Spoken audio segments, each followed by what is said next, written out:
এক গরিব বুড়ির একটি দুর্বল বিড়াল ছিল। বুড়ির আহারে দুলোকমা থেকেই সে খেয়ে বেঁচে থাকত, কিন্তু তার এত অল্প খাবারে মন ভরত না। একদিন কষ্ট করে ঘরের চালে উঠে পাশের বাড়ির এক মোটা তাজা বিড়ালকে চলাফেরা করতে থেকে বলল, ও ভাই, তুমি এত মোটা তাজা হলে কি করে? তখন মোটা বিড়ালটি জবাব দিল, এই বান্দা প্রতিদিন শাহী মহলে যাতায়াত করে, সেখানে চুরি করে পোলাও কোরমাতে ভাগ বসায়, আর কিছুটা অন্য সময়ের জন্য নিয়ে আসে। তখন দুর্বল বিড়ালটি শাহী দস্তরখানের মজাদার খাবারের কথা শুনে অস্থির হয়ে পড়ল। খুব বিনয় সুরে মোটা বিড়ালকে বলল, ভাই, প্রতিবেশীর হক আদায় করা তোমার কর্তব্য।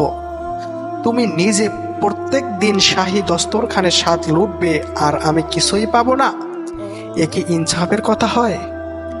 তখন মোটা বিড়ালটি বলল, ভাই, আমাকে এত কৃপণ মনে করো না। তোমাকে আমার খাবারে অংশীদার করতে কোনো আপত্তি নেই। আমার সাথে আগামীকাল যেও। পরদিন মোটা বিড়ালের সাথে দুর্বল বিড়ালটি শাহী মহলে গেল।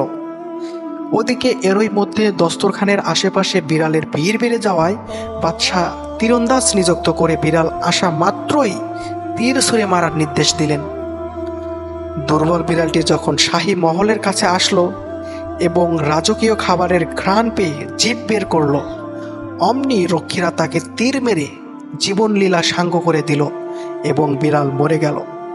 আপনার যা আছে তা নিয়ে অল্পতেই সন্তুষ্ট থাকুন, কারণ অতি লোভ ভালো না।